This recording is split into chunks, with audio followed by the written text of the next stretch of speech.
Hi, good morning. Welcome to my channel. Today we're going to be talking about 12 causes of marital conflicts that can be avoided. So strife is defined as an angry, vigorous, or bitter disagreement over fundamental issues, like conflicts. So when we look at the Bible, we see that when Abraham and Lot's herds grew large, there was strife between the herdsmen of Abraham's livestock and the herdsmen of Lot's livestock. In this case, the strife was a competition between the herdsmen over the best grazing land for their livestock. So in Genesis 13, 7-8, we see Abraham graciously give Lot the choice of which land to use for his livestock to diffuse the conflict between all concerned in a very unselfish way. So couples who are able to work together in resolving conflicts are more likely to be able to save their marriage. Psalm 127 verse 1 tells us, "Except the Lord builds the house, they labor in vain that build it. And except the Lord keep the city, the watchman waketh but in vain." So couples who lack the proper conflict resolution skills may find themselves in divorce court for problems that could have easily been resolved. Many people will tell you the most common problems in marriage are related to sex, to money, and in-laws. Sometimes it is not all that. And also the unwillingness to be flexible, to be accommodating, and to compromise. So we find that in marital conflicts, there's a word. The word is deal, and it's a problem-solving tool that stands for don't take the bait. Sometimes you can tell when a conversation is going to turn into an argument or a fight. Walk away or change the subject. So E stands for explain the impact of the behavior and express your needs and expectations, to your spouse. A stands for ask questions to draw your spouse into dialogue to gain understanding, a better understanding of what he's talking about. And L stands for let go of the need to manage your spouse's behavior. Manage your own. Don't manipulate to get your way. So now we are going to look at the causes, the 12 causes of marital conflict that can be avoided. Number 1, money. Most couples argue over bills, diet, spending, and other financial issues. How you decide to deal with money problems in your marriage will determine whether these problems has a negative or positive effect on your marriage.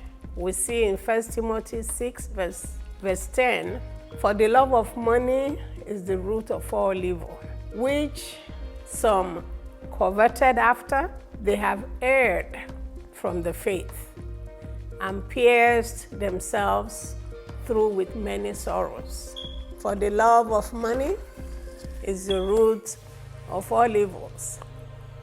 Not that money is bad, but the love of money is the root of all evil. Live below your means. Don't just live within your means. Live below your means. Learn to consciously save. Don't pattern your life after what other people are doing. Have a joint account, and if you choose to have separate accounts, decide how much is needed to keep the home, the food, the bills, and so on and so forth. Both couples should contribute. Get a job if you don't have one, or get 2 jobs if you have to.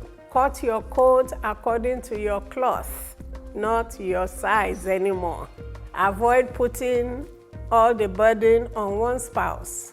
It makes you feel good to know that you are not a freeloader. It prevents resentment from the spouse who is giving all the time. However, if you realize you have an agape love for your wife or your husband, you will give all. You will not expect anything back. Number 2, children. Discipline, diet, and how or who will discipline and other parenting issues can be a source of disagreement between couples.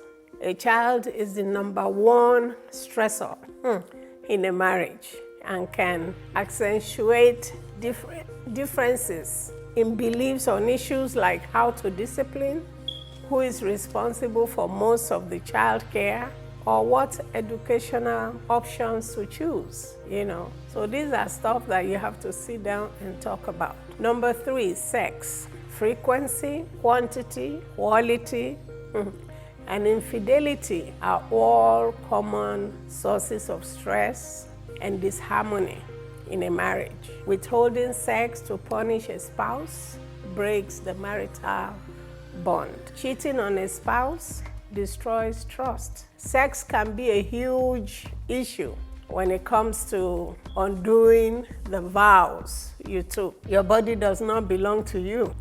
At the same time, handle with care. Sex is wonderful until it is not, until it is no more wonderful. 1 Corinthians 7:4 tells us, the wife, the husband have no authority over their bodies, but the spouse, but handle with care. Number 4, quality time. Time apart and a lack of quality time together causes couples to become out of sync with each other. Having shared interests and activities you participate in on a regular basis helps couples stay connected. Take a walk together, do your gardening together.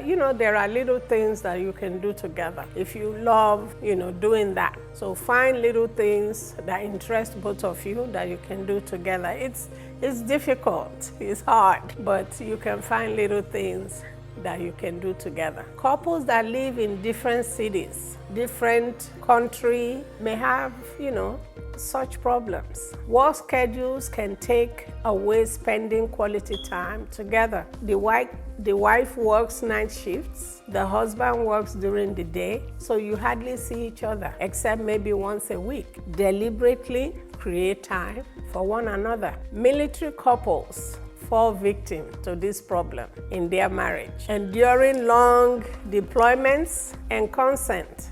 Temporary assignments away from home, couples have to have a special bond for a marriage to last. Pick a day of the week when both are not working to just hang out with each other. Have a lunch date, movies, snuggle together in front of your TV at home. Look for something to do. Look for something that both of you can do. Little stuff that you can do. Little places that you can go that you don't have to spend so much money. You can do together just for you guys to have time together. Household responsibilities. Help each other out to take care of household responsibilities. There are traditional ones that women are expected to look after, like making sure the house is clean, food is prepared for the family, shopping down for needs of the family, for the entire family members. Those are things that women are supposed to look after. Many couples argue over equitable distribution of household work and how to do it. Instead of sitting down and dividing household chores fairly, they quibble over who did it or didn't do it. Bills should be paid by both partners. Having, we mentioned that before. Having a joint account makes this easier, but couples have to discuss and agree on who keeps the purse, you see.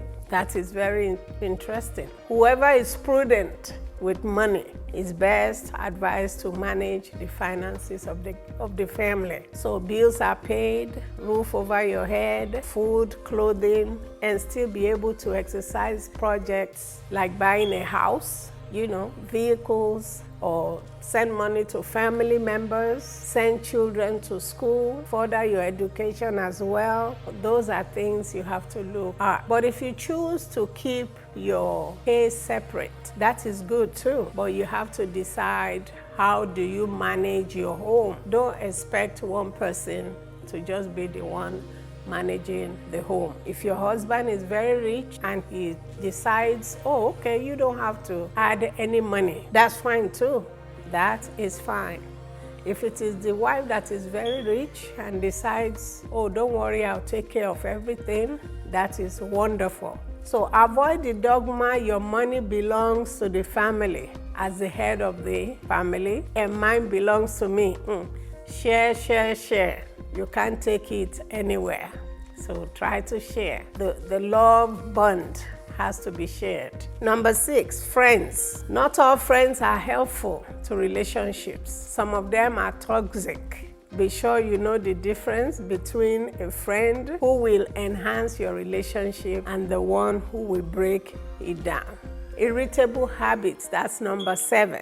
Irritable habits. Many people are married to someone who has one or more habits they find undesirable. The squeezing of the toothpaste tube in the middle or the end could be a problem. Putting down the toilet seat after use could be another problem. And little stuff in the house. Leaving your shoes all over the living room and clothes all over the floor in the bedroom could be another problem. Not flushing the toilet until it has been used 3 or 4 times could be irritable. Gaining weight could be an irritant, So don't be afraid to point out habits that irritate you. Just be sure you do it in a non-defensive way, So do it in a non-defensive way. Number 8, family. In-laws, siblings, children, stepchildren can all create stress within a marriage. When coping with negative issues because of family, maintain the respect and try to see it from, their perspective. Our spouse should come first, but we need to ask the Holy Spirit for wisdom always, Number 9, expectations. We all go into marriage with certain expectations. Most of the time, marriage is the opposite of what we expected. We romanticize marriage and become disillusioned once those romantic expectations aren't met. Unmet expectations are a major source of conflict in marriages. So when you are expecting things in marriage, make sure they are realistic. Number 10, personality trait. You need to know your spouse. Knowing hopefully you've had a time of moving together, being friends with one another for some time, so you get to know who they are. Know the personality trait as well, and the inborn temperament of your partner, because this will help you better know how to meet their needs. Are they choleric? Are they sanguine?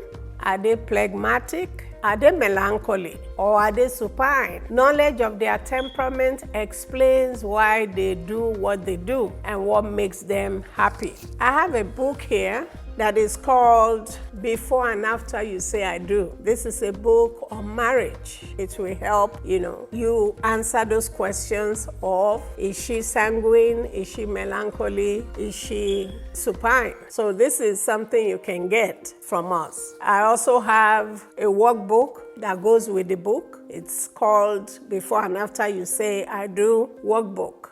These are things you can get from our store as well. Knowing what they express, to what degree a need is shown to other people, and what they respond to To what degree a need is actually wanted in our lives is very key. You want to know how they express and respond in the area of inclusion. Do they want to be included or left alone? That's melancholy now. In the area of control, do they want to be controlled or want you to control them?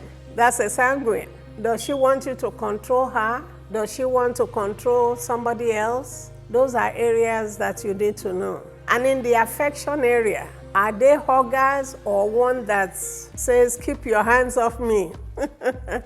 Don't touch me, Keep your hands off. Keep your hands to yourself. Those are areas we need to know about our spouses. A certified Christian temperament counselor will be able to help the couple in this area. So infidelity, number 11, infidelity erodes trust in the relationship. Infidelity erodes trust in the relationship. This is a major cause of separations and annulment in marriages. Respecting each other's feelings and making sure your spouse knows your needs and that they are being met is a deterrent to infidelity. Number 12, show appreciation. Celebrate your spouse and value who they are and the contributions they make in the home, as well as in the family, no matter how small. It makes them feel good and wanting to do more